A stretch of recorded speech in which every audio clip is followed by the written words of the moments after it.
Hi friends welcome to అర్నా kitchen and tips.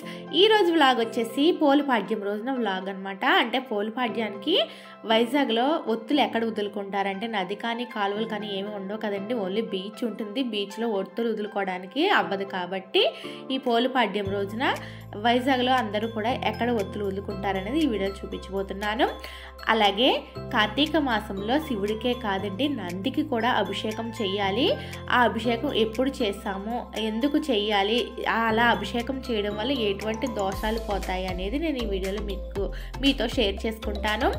అలాగే మాకు వైజాగ్లో సిద్ధేశ్వర స్వామి పీఠంలో ఉన్న శివాలయంలో స్వయంగా మన చేతులతో మనమే అభిషేకం చేసుకోవచ్చు అన్నమాట। అంటే కాశీలో శ్రీశైలంలో ఎలా అయితే మన చేతులతో స్వయంగా మనం అభిషేకం చేసుకుంటామో అలాగే ఈ ఆలయంలో కూడా అలానే చేసుకోవచ్చు। అంటే కార్తీక సోమవారం 4వ సోమవారం రోజున మా వారైతే స్వయంగా మా వారి చేతులతో అభిషేకం చేశారు। అదంతా కూడా నేను ఈ వీడియోతో మీతో షేర్ చేసుకుంటాను। ఇప్పుడు వచ్చేసి కార్తీక మాసం త్రయోదశి రోజున అనమాట, ఆదివారం నాడు మేమైతే నందీశ్వరునికి అభిషేకం అయితే చేసామండి। మార్నింగ్ ఆ స్వామివారికి అభిషేకం చేసాము, సాయంత్రం 5 గంటలకి నందీశ్వరుడికి పంచామృతాలతో అభిషేకం చేస్తామన్నమాట। పాలు, పెరుగు, తేనె, నెయ్యి, పంచదారతో అభిషేకం చేసిన తర్వాత గంధం అలంకరించి బొట్టు పెట్టి నానబెట్టిన శనగలు స్వామివారి అంటే నందీశ్వరి మెడలో కట్టి తర్వాత ఆ నందీశ్వరుడికి ధూపం ఇచ్చి నైవేద్యం పెట్టి తర్వాత స్వామివారికి నక్షత్ర హారతి, పంచహారతి అన్నీ కూడా సమర్పించాము। ఇలా చేయడం వల్ల మనకి ఉన్న పితృదోషాలు అలాగే అన్ని దోషాలు కూడా తొలగుతాయటండి। కార్తీక మాసంలో శివుడికే కాదండి నందికి కూడా అభిషేకం చేయాలి, అది కూడా త్రయోదశి తిథి నాడు అభిషేకం చేయాలన్నమాట। ఇప్పుడైతే మేము అందరూ అభిషేకం చేసిన వాళ్ళందరం కూడా ఒక్కొక్కళ్ళు ఒక్కొక్క ప్రమిదలో నూనె ఒత్తు వేసి ఆ ప్రమిదల్ని స్వామివారికి చూపిస్తున్నాం అన్నమాట, ఆ దీపాలని। అలా మేము దీపాలు చూపించిన తర్వాత అవి తీసుకువెళ్ళి గర్భగుడిలో పెట్టారనమాట పంతులు గారు। అంటే గర్భగుడిలోకి ఆడవాళ్ళు వెళ్ళం కానీ మగవాళ్ళు పంచి కట్టుకున్న మగవాళ్ళు అయితే ఇక్కడ ఆలయంలో గర్భగుడిలోకి అయితే వెళ్తారండి।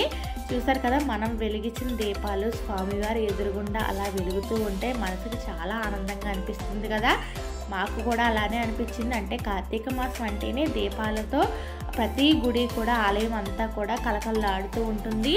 ఈ రోజైతే గర్భగుడిలోని స్వామివారి ఎదురుగుండా ఇన్ని దీపాలు పెట్టడం వల్ల స్వామివారికి చాలా అందంగా కనిపించారనమాట, చాలా కలగా అనిపించిందండి। అది కూడా మనం వెలిగించిన దీపాలు స్వామివారి ఎదురుగా వెలుగుతున్నాయి అంటే ఆ ఆనందం చెప్పలేం కదండి, చాలా ఆనందంగా అనిపించింది। ఈ కార్తీక మాసంలో స్వామివారికి దీపాలంటే చాలా ఇష్టం అనమాట, ప్రతి ఒక్కళ్ళు కూడా అందుకే దీపాలు ఎక్కువగా వెలిగిస్తూ ఉంటారు। అలా దీపాలు వెలిగించేసి స్వామివారికి ఆ గర్భగుడిలో పెట్టేసిన తర్వాత మళ్ళీ నక్షత్ర హారతి అనమాట, ఇక్కడ కూడా ఒక్కొక్కళ్ళు ఒక్కొక్క ఒత్తి వేసుకుని ఆ ఒత్తులు ఎవరు వేసుకున్న ఒత్తులు వాళ్ళే వెలిగించామన్నమాట।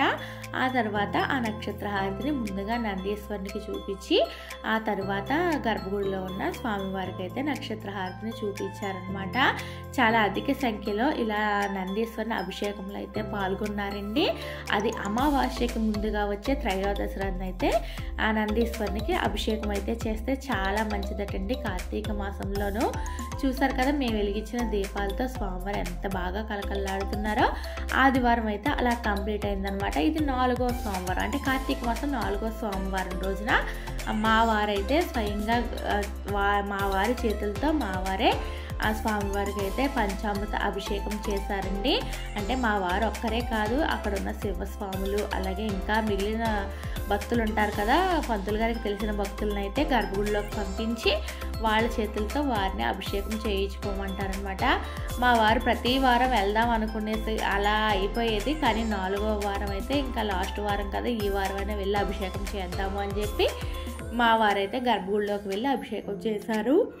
కాశీ శ్రీశైలం వెళ్తే దొరికే అదృష్టం ఇక్కడ మధురవాడలో ఉన్న సిద్ధేశ్వర స్వామి పీఠంలో కూడా అదే అదృష్టం అందరికీ భక్తులకి దొరుకుతుందండి। అదే స్వయంగా అభిషేకం చేసుకోవచ్చు అనమాట, అది కూడా పంచి కట్టుకుని వెళ్ళిన మగవాళ్ళు మాత్రమే స్వయంగా స్వామివారికి వారి స్వహస్తాలతో అభిషేకం చేసుకోవచ్చు, ఆడవాళ్ళకైతే అనుమతి లేదండి। కానీ ఇంతకుముందు నేను 2-3 సార్లు వెళ్ళాను, అది కూడా మాకు తెలియదు, అప్పుడు పంతులు గారు పంపించేవారు, మేము కూడా వెళ్ళి అభిషేకం చేసేవాళ్ళం। ఆ తర్వాత ఆడవాళ్ళని అయితే లోపలికి పంపించడం లేదు, ఓన్లీ మగవాళ్ళని మాత్రం లోపలికి పంపించి అభిషేకం అయితే చేస్తున్నారండి. చూసారు కదా, మా వారైతే ఆ స్వామివారికి తన స్వహస్తాలతో అభిషేకం అయితే చేశారు. అభిషేకం పూర్తయిన తర్వాత స్వామివారికి అలంకరణ అయితే చేస్తున్నారండి. చాలా బాగా జరుగుతుందండి ఇక్కడ అభిషేకం, అలంకరణ అన్నీ కూడాను. అలా అభిషేకం అంతా పూర్తయిన తర్వాత స్వామివారికి అయితే హారతి ఇస్తున్నారు. ఇంకా 4వ సోమవారం కాబట్టి భక్తులు కూడా చాలా ఎక్కువ మంది భక్తులైతే ఈ స్వామివారి దర్శనం అభిషేకం కోసం అయితే వచ్చారండి. ఇంత అదృష్టం మాకు దొరికిందని చాలా ఆనందంగా అనిపించింది. ఎందుకంటే మా స్వహస్తాలతో మేమే అభిషేకం చేసుకున్నాం, అంటే మా వారు అభిషేకం చేశారు కాబట్టి చాలా ఆనందంగా అనిపించిందండి. ఎక్కడికో వెళ్తే కానీ దొరకని అదృష్టం ఈ స్వామివారు మాకైతే 4వ సోమవారం ప్రసాదించారు అని అనిపించింది. ఇంకా అభిషేకం పూర్తయిపోయిన తర్వాత మా వారైతే కొంచెం సేపు వచ్చిన భక్తులందరికీ కూడా ప్రసాదాలు పంచిపెడుతూ తన వంతు సేవా కార్యక్రమాన్ని అయితే పూర్తి చేశారు. నేనైతే ప్రతిరోజు ఆలయానికి వెళ్తున్నాను కాబట్టి ఏదో ఒక రూపంలో స్వామివారి సేవ అయితే చేసుకుంటున్నాను. మా వారికి వీలు కుదిరినప్పుడల్లా మా వారు వచ్చి కూడా ఈ స్వామివారి సేవా కార్యక్రమంలో చాలా బాగా పాల్గొన్నారండి. ఇంక ఇక్కడ అభిషేకం పూర్తి అయిపోయిన తర్వాత ఇంక ఇంటికి వెళ్ళి మా అబ్బాయికి క్యారేజ్ పెట్టేసి టిఫిన్ చేసేసి మళ్ళీ మేము మా ఇంటి దగ్గర అంటే కొమ్మాదిలో ఉన్న అష్టలక్ష్మి ఆలయానికి అయితే బయలుదేరామండి. ఇక్కడ వైజాగ్లో ఏంటంటే చాలా ఆలయాలు ఉంటాయి, మనం వెళ్ళి చూడాలి, కానీ ప్రతిరోజు ఎన్నో ఆలయాల దర్శనం అయితే చేసుకోవచ్చండి. కానీ నాకు అస్సలు టైం కుదిరేది కాదు. కుదిరినంత మటుకు నేను దగ్గరలో ఉన్న ఆలయాల దర్శనాలన్నీ కూడా చేసుకున్నాను. ఈ అష్టలక్ష్మి ఆలయం స్పెషల్ ఏంటంటే ఇక్కడ స్ఫటికలింగం ఉంటుందన్నమాట. చాలా బాగుంటుందండి. స్ఫటికలింగానికి అభిషేకం చేస్తారు, కానీ ఏది కూడా వీడియో తీయనివ్వరు. ఇక్కడ మొబైల్ అయితే ఆఫ్ చేసుకునే లోపలికి వెళ్ళాలండి. ఈ అష్టలక్ష్మి ఆలయం కూడా చాలా బాగుంటుంది. ఇదే శివాలయం అన్నమాట. ఇంక ఇక్కడ శివాలయం దగ్గర కూడా నేను దీపాలు వెలిగించేసుకున్నాను. దీపాలు వెలిగించుకుని స్వామివారి అభిషేకం కోసం అని చెప్పి లోపలికైతే వెళ్ళామండి. లోపలైతే చాలా భక్తులు వెయిట్ చేస్తున్నారు అభిషేకం కోసం. అంటే లోపల అభిషేకం జరుగుతుంది, బయట అయితే భక్తులు అందరూ కూడా నించుని అభిషేకాన్ని అయితే చూస్తున్నారండి. స్ఫటికలింగం చాలా బాగుంటుందండి. ఈ స్ఫటికలింగ దర్శనం చేసుకుంటే కూడా చాలా మంచిది. కార్తీక సోమవారం స్ఫటికలింగం దర్శనం చేసుకుందామని చెప్పి మేమైతే ఈ శివాలయానికి అయితే వచ్చామండి. ఇంక ఇక్కడ శివాలయంలో దర్శనం పూర్తయిపోయిన తర్వాత ఇంకా మిగిలిన ఆలయాలు కూడా దర్శనం చేసుకుందామని చెప్పి వెళ్తున్నాం అనమాట. అంటే పక్కనే లక్ష్మీనారాయణ అష్టలక్ష్మి సమేత లక్ష్మీనారాయణ స్వామి వారి ఆలయం అనమాట. ఈ అష్టలక్ష్మి సమేత లక్ష్మీనారాయణ స్వామి ఆలయంలో క్షీరాబ్ది ద్వాదశి రోజునైతే గర్భగుడిలో పాలుతో గర్భగుడి అంతా నింపుతారంటండి. అలా నింపిన తర్వాత స్వామివారు శేషపాన్పు పై నుంచి నిద్ర లేచినట్టుగా అన్నీ కూడా చాలా బాగా అక్కడ డెకరేట్ అయితే చేస్తారటండి. ఈ సంవత్సరం వచ్చి చూద్దాం అనుకున్నాను, కానీ నాకు వీలు కుదరలేదు. ఇంక ఈ లక్ష్మీనారాయణ ఆలయం ముందు కూడా నేనైతే దీపం పెట్టుకుంటున్నాను. అలా దీపం పెట్టేసుకున్న తర్వాత అష్టలక్ష్మి సమేత లక్ష్మీనారాయణ స్వామివారిని దర్శనం చేసుకోవడానికి వెళ్ళామన్నమాట. ఇక్కడ కూడా చాలామంది భక్తులు అయితే దీపదానాలు అలాగే శాలిగ్రామ దానాలు అయితే ఇస్తున్నారు.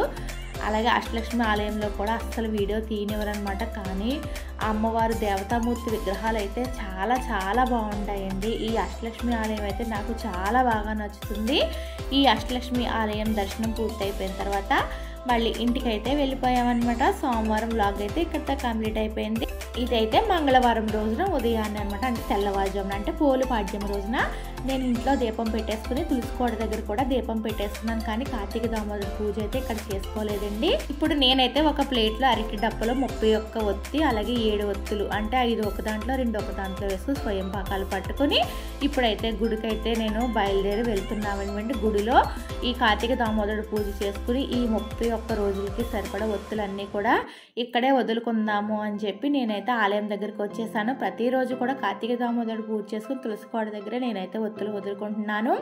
ఇక్కడ ఈ ఆలయంలో ఏంటంటే ఇప్పుడు ఇక్కడ ఒత్తులు వదులుకోవడానికి ఒక కోనేరులా కడతారనమాట. ఇక్కడ ఈ ఆలయంలోనే కాదండి, మేము ఇంతకుముందు వైజాగ్లో టౌన్లో ఉండేవాళ్ళం, అక్కడ కూడా అంతే అనమాట. ఇక్కడ ప్రతి ఆలయం దగ్గర కూడా మనకి ఒక చిన్న కోనేరులాగా కడతారనమాట. ఎందుకంటే ఒత్తులు వదులుకోవడానికి ఇక్కడ కాలువలు కానీ నదులు కానీ చెరువులు కానీ ఏమీ ఉండవు. మనం చెరువు దగ్గరికి వెళ్ళాలి అంటే సింహాచలం వెళ్ళాలి, అది కొంచెం దూరం అయిపోతుంది. కాబట్టి ప్రతి ఆలయం దగ్గరలో, అంటే పెద్ద పెద్ద ఆలయాలు ఎక్కడైతే ఉంటాయో ఉంటాయో ఆ ఆలయం దగ్గర మనకి ఇటుకలతో చుట్టూ కూడా కోనేరులా గట్టు కింద కట్టి లోపల వాటర్తో నింపి ఒక చిన్న కోనేరులాగా అయితే రెడీ చేస్తారనమాట. అక్కడ అందరం కూడా ఒత్తులు వదులుకుంటాము. నేను కూడా అలాగే ఒత్తులు వదులుకున్నాను. ఒత్తులు వదులుకున్న తర్వాత మనం 3 ముత్తైదువులకు కానీ లేదా 5 ముత్తైదువులకు కానీ తాంబూలం ఇచ్చుకుంటే చాలా మంచిదండి. అలాగే ఒత్తులు వదిలిన తర్వాత భర్త ఆశీర్వాదం కూడా తీసుకోవాలి. నేను ముందుగా మా వారి ఆశీర్వాదం తీసేసుకున్న తర్వాత అక్కడ ముత్తైదువులకి అయితే బొట్టు పెట్టి తాంబూలాలు అయితే ఇస్తున్నానండి. ప్రతి సంవత్సరం ఇలానే చేస్తాను. మనం ఒత్తులు వదిలిన తర్వాత కార్తీక మాసం 4 రోజులు ఉపవాసం చేస్తాం కాబట్టి మనం ముత్తైదువులకి తాంబూలం కూడా ఇచ్చుకుంటే చాలా మంచిదన్నమాట. ఎక్కడైతే మనం ఒత్తులు వదులుకుంటామో అక్కడే ముత్తైదువులకి అయితే మనం తాంబూలాలు ఇచ్చుకోవాలండి. ఒకవేళ ఇంటి దగ్గర ఒత్తులు వదులుకుంటే ఇంటి దగ్గర ఆడవాళ్ళు పిలిచి తాంబూలం ఇచ్చుకోవచ్చు. నేనైతే గుడి దగ్గర ఒత్తులు వదులుకున్నాను కాబట్టి గుడి దగ్గర ఉన్న ముత్తైదువులకే తాంబూలం అయితే అక్కడే ఇచ్చేస్తున్నాను అనమాట. అలా తాంబూలాలు ఇచ్చేసిన తర్వాత స్వయం పాకాలు కూడా ఇద్దామని చెప్పి నేను అన్నీ కూడా రెడీ చేసి గుడికి అయితే తీసుకొచ్చేసానండి. అంటే 4 రోజులు మనం అభిషేకాలు పూజలు అన్నీ చేయించుకుంటాం కాబట్టి ఇంకా నేను గుడి దగ్గరికి అయితే వచ్చేసాను. స్వయం పాకాలు ఇద్దామని చెప్పి స్వయం పాకాలు ఇచ్చేవాళ్ళు కూడా చాలా ఎక్కువ మంది ఉన్నారు చూడండి. దీపదానం, శాలిగ్రామ దానం, స్వయం పాక దానం అన్ని దానాలు కూడా తీసుకుంటారనమాట. అంటే 4 రోజులు మనం ఏది చేసినా చేయకపోయినా ఈ పోలిపాడ్యం రోజున అన్ని దానాలు చేస్తే మన 4 రోజులు చేసిన ఫలితం వస్తుంది అంటారు. కాబట్టి ఇంక ఇక్కడ పోలిపాడ్యం రోజున అయితే దానాలు ఇచ్చేవాళ్ళు చాలా ఎక్కువ మంది ఉంటారండి. రోజు వచ్చేవాళ్ళు కాకపోయినా ఈ పోలిపాడ్యం రోజున మాత్రం ప్రతి ఒక్కళ్ళు వచ్చి ఇక్కడ దీపదానం, శాలిగ్రామ దానం, స్వయం పాక దానాలు ఇస్తారు. నేనైతే శివాలయంలో పంతులు గారికి అయితే స్వయం పాక దానం ఇచ్చేసాను. తర్వాత మళ్ళీ విష్ణాలయం పంతులు గారికి కూడా దీపదానం, స్వయం పాక దానం, శాలిగ్రామ దానాలు అన్నీ కూడా ఇచ్చేసి ఇంకా నేను ప్రతిరోజు ఎలా అయితే దీపాలు పెట్టుకునేదాన్నో అలాగే ధ్వజస్తంభం దగ్గర ఇంకా మిగిలిన ఆలయాల దగ్గర అన్ని దగ్గర కూడా దీపాలు అయితే పెడుతున్నానండి. ఈ సంవత్సరం కార్తీక మాసం ఏమిటో తెలియదండి, ఇలా వచ్చి అలా వెళ్ళిపోయినట్టుగా అనిపించింది. 30 రోజులు కూడా చాలా తొందరగా అయిపోయినట్టుగా అనిపించాయండి. ప్రతిరోజు వచ్చి ఇలా ఆలయ దర్శనం ప్రతి దగ్గర ఇలా దీపాలు పెట్టుకోవడం బాగా అలవాటు అయిపోయింది 4 రోజుల నుంచి కూడాను.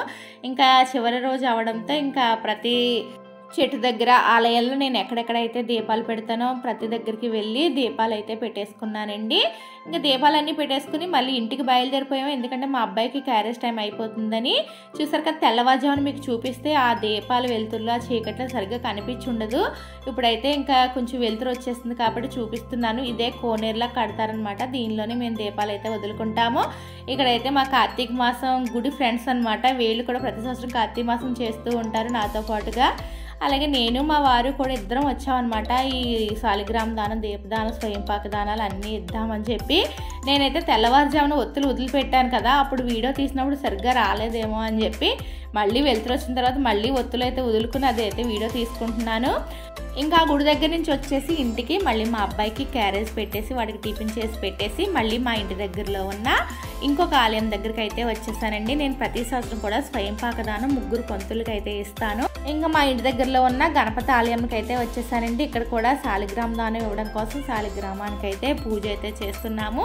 ఒక్కొక్క పంతులు ఒక్కొక్క విధంగా పూజ అయితే చేయిస్తారండి. ఇక్కడ ఈ పంతులు గారు అయితే శాలిగ్రామానికి పూజ చేయించిన తర్వాత శాలిగ్రామ దానం, అలాగే దీపదానం, స్వయం పాక దానం, అలాగే వస్త్రదానం. నేనైతే ప్రతి సంవత్సరం కూడా 3 పంతులకి వస్త్రదానం, దీపదానం, స్వయం పాక దానం, శాలిగ్రామ దానం, పలదానం అలా 5 రకాల దానాలు అయితే ఇస్తానండి. అలా ఆలయంలో 3 పంతులకి కూడా దానాలు అయితే ఇచ్చేసిన తర్వాత ఇదైతే మధ్యాహ్నం అనమాట. ఈ కార్తీక మాసంలో ప్రతిరోజు కూడా ఇలా స్వామి భవానీలకి అయితే వడ్డించడానికి ఆలయానికి వస్తున్నానని చెప్పి చాలా వీడియోలో మీతో షేర్ చేసుకున్నాను కదా. ఈరోజు స్పెషల్ ఏంటంటే పోలిపాడ్యం కాబట్టి భవానీలు స్వాములే కాకుండా మా సర్వీస్ చేసే భక్తులు ఆడవాళ్ళు ఉంటారు కదా, వాళ్ళు అలాగే మా వీధిలో ఉన్న ఆడవాళ్ళందరికీ కూడా పోలిపాడ్యమే భోజనాలు అయితే ఈ ఆలయంలో పెడుతున్నాం అనమాట. ఇంకా ఈరోజు కూడా నేనైతే నా సర్వీస్ అయితే అలా చేస్తున్నాను అనమాట. అంటే స్వామి భవానీలకు వడ్డించుకుంటూ అంటే ఇంకొక 10 days వరకు కూడా ఇక్కడ భోజనాలు అయితే అవుతాయండి. కార్తీక మాసం అయిపోయిందని చెప్పి ఇంక భోజనాలు అయితే స్టాప్ చేయట్లేదు. మొత్తం 40 రోజులు అయితే ఈ గుడి దగ్గర భోజనాలు అయితే పెడతారు అని చెప్పారనమాట. ఇంక ఈ 40 రోజులు కూడా స్వామికి భవానీలకి కూడా భోజన కార్యక్రమం అయితే ఉంటుందండి. ఈ కార్తీక మాసం 4 రోజులు ఇలా స్వామి భవానీలకి సేవ చేసుకోవడం, గుడి దగ్గర సేవ చేసుకోవడం చాలా ఆనందంగా అనిపించింది అనమాట. కార్తీక మాసం కాబట్టి ఇంకా ఏదో ఒక గుడికి వెళ్ళిపోవడం, ఇంకా మధ్యాహ్నం అయిందంటే ఇలా స్వామిలకి భవానీలకి వడ్డించడానికి గుడికి రావడం వల్లే అసలు వీడియోలు చేయడానికి కానీ అసలు ఎడిటింగ్ చేయడానికి అసలు తీరిక ఉండేది కాదండి. అందుకే అలా కార్తీక మాసంలో వీడియోలు కూడా చాలా లేట్గా పెట్టేదాన్ని. ఇంకా స్వామి భవానీలు భోజనం అయిపోయిన తర్వాత చూసారు కదా, సర్వీస్ చేసే ఆడవాళ్ళం అనమాట. అంటే ప్రతిరోజు మేమైతే వచ్చి గుడి దగ్గర ఇలా స్వాములకి భవానీలకి అన్నీ కూడా వడ్డిస్తూ ఉంటాం అనమాట. ఇంకా మేమందరం కూర్చుని ఒకే దగ్గర కూర్చుని పోలిపాడ్యం భోజనాలు అయితే చేస్తున్నాము. చాలా ఆనందంగా అనిపించిందండి. ఈ నెల రోజులు ఇలా సేవ చేసుకుంటూ స్వామివారి సేవలో గడపడం అయితే నాకైతే చాలా బాగా అనిపించింది. చూసారు కదా ఫ్రెండ్స్, ఈ వీడియో మీకు ఎలా అనిపించింది? మీకు నచ్చినట్లయితే లైక్, షేర్, సబ్స్క్రైబ్ చేయడం మర్చిపోకండి. మీరు లైక్ చేయడం వల్ల నా వీడియో ఎక్కువ మందికి రీచ్ అవుతుంది. Please like, share, subscribe. Bye bye friends.